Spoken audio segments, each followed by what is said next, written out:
Do you see a long-term decoupling of emerging markets from developed markets, or has the 2008 crisis in fact shown that those two markets are correlated to each other?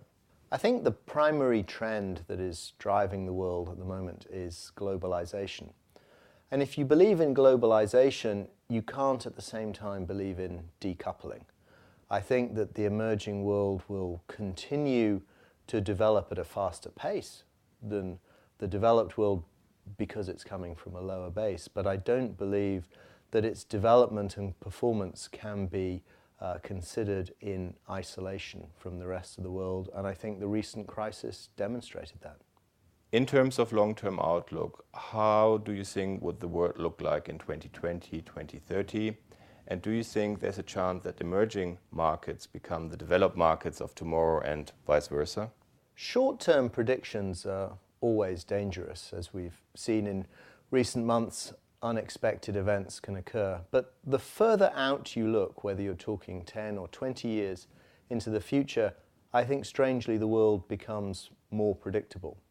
We are partway through a rebalancing of the world to a much more multipolar, diverse situation than it was in the past. And I think emerging markets are an essential part of that transformation. So I think the world in 2020 and 2030 will see a much bigger role played by particularly the large emerging markets of China, India, Russia and Brazil. And I think that the emerging economies and emerging financial markets will be a much bigger part of investors' portfolios then.